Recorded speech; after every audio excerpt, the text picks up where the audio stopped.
Hi guys, so just while I was sorting out my setup, I accidentally kicked my coffee and now I have burnt toes, but I'm going to carry on. Okay, so today I want to go through a couple of things. So today is going to be foundations. Do you like my new mug? This is the mug that I just accidentally knocked. It's so cute. I just got this from TK Maxx. I also just got this liquid lipstick from TK Maxx and I love it. Wish I hadn't burnt my toes. So I have 3 high-end foundations, 3 drugstore foundations, and 1 honourable mention for each. I'm gonna do drugstore first. So the first foundation I want to mention is Wet n Wild's Photofocus foundation. Firstly, Wet n Wild not only is available on Beauty Bay now, it is also available at Boots. And I'm so excited about that. I did look on the Boots website and there wasn't a huge amount of everything available. There was a lot more Wet n Wild available on the Beauty Bay website than there was the Boots website. So this is the Wet n Wild Photofocus foundation. I put this as my Drugstore 2017 Holy Grail foundation. It comes with a paddle like so.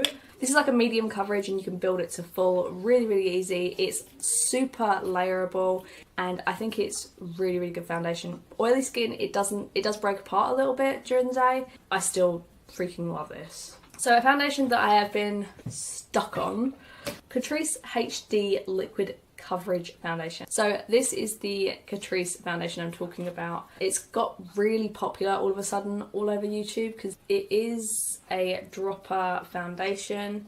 You can get this on Amazon in the UK. Catrice, again, not the easiest to get hold of in the UK. Not yet anyway. Hopefully that changes. But this is super full coverage. This, for an oily girl, is your dream foundation. It's so good.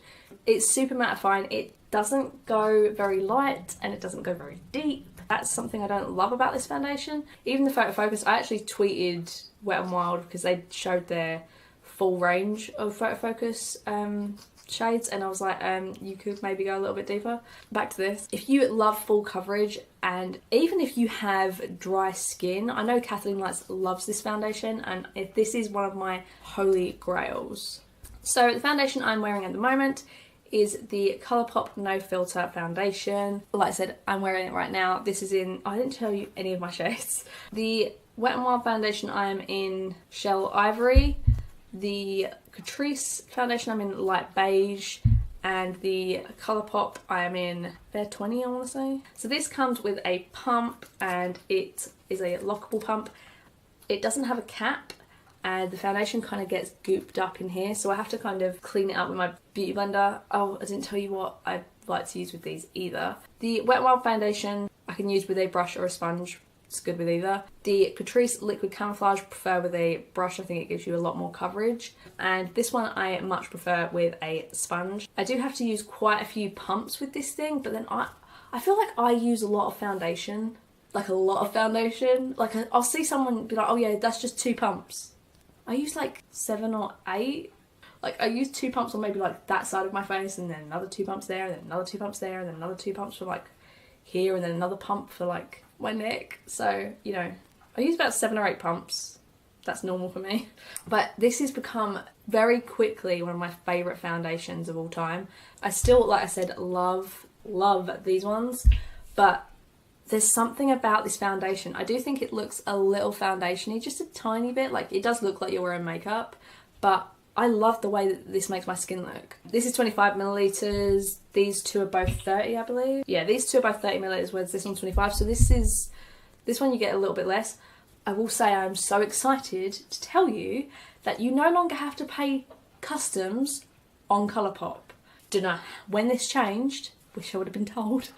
I love this foundation. I think it is incredible. I think everyone needs to get their hands on this as soon as possible. And my honourable mention is, of course, the Rimmel Lasting Finish Foundation. I have the shade 100 Ivory. This does not go light enough for me. I'm completely not a mess, but it is a pump.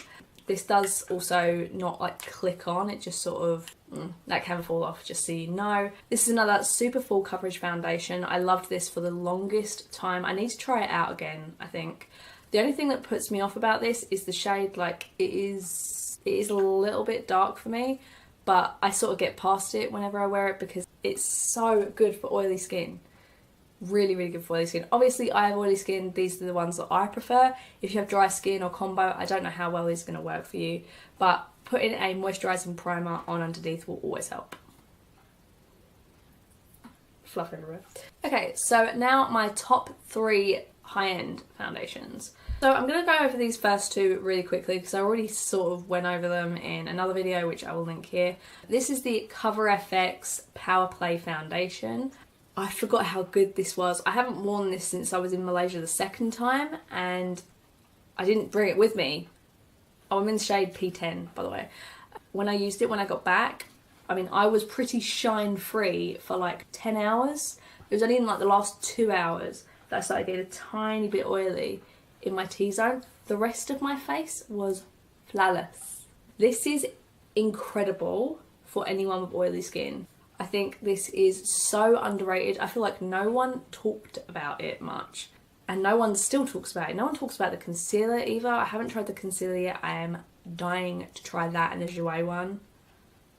Can't wait to get my hands on those. It's really expensive. It's so expensive for what it is. If you can get Beauty Bay sales to try this out, honestly, it's so worth it. I got this for £22 in a sale instead of like £38 or whatever it was, and it was so worth it. It's probably my favourite high-end foundation. This is 35ml and I prefer this with a sponge. The one that I was not sure I was going to like, but I love this, the Hourglass Vanish Seamless Finish Foundation Stick. Stick foundations always have less product, always. I am in the shade Cream, and this is one of those foundations, not only is it one of those ones where you can just swipe it all over your face, blend it out. I like to blend this out with a brush, really quick, really seamless. You can build it up. It is sort of medium to full. It is almost full, but I feel like I have to build up a little bit in my more pigmented areas because it is a cream product at the end of the day. It's definitely slips and slides around after about 7 or 8 hours. You kind of have to be careful. But I will say, like, in my bigger sort of areas, I did do a wear test on this. I really, really enjoy this. I can't believe, considering I have oily skin, that this is one of my favourite high-end foundations. A stick. Didn't see that coming. Didn't see that coming. Okay, and then my last foundation before the last honourable mention is the Too Faced Peach Perfect Comfort Matte Foundation. This is so good. This is the cheapest out of the high-end ones, and it's another full coverage. I'm afraid I am a full coverage girl. I have a lot of scars and redness, and I just like full coverage. If I'm going to wear foundation, it's going to be full coverage. And this one is freaking amazing. I'm in shade Snow, which is a little bit yellow toned. There's something about Too Faced that when they do light shades, they always do like yellow toned shades. Oh yeah, this comes with a pump. Most foundations have about 30ml. This is almost 50ml. Confused with Peach and Sweet Fig Cream, so it has definitely got a little bit of a scent. But if you can get past that, I don't think it hangs around if I remember rightly, but then I always use this with the Too Faced Peach Powder, and that has a serious scent too. But this is really, really good. I think that this has an amazing matte finish. It, again, lasts so long on your skin. You will be surprised how good this is. And I can't believe how much you get for the money. Like, honestly, if you're going to try any of these, I think probably this one's your best bet. It definitely has the most product. But honestly, they're all my favourites. And then the last one I want to mention as like an honourable mention, Iconic London Pigment Stick. This, I haven't used this for a little while. I'm in the shade 0.1, but look how much I've used of this product.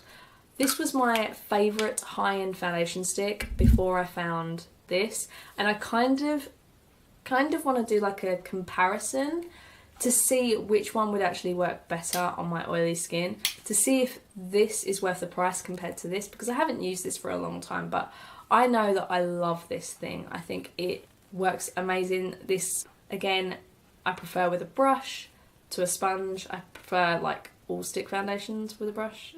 This is a really, really good foundation stick with people with oily skin. If you don't want to spend as much as that Hourglass one, I understand. That's expensive. That's probably too expensive. So if you just want something that's like one and done and just out the door, that's a good one. So I hope you enjoyed this video. Please leave a like if you did, subscribe if you feel like it. Let me know in the comments what your favourite drugstore and high-end foundations are. I would love to hear from you guys and see if I've tried them. I'm always commenting and hearting comments whenever I find them, so please do that. And I hope to see you all very, very soon in the next one. Bye!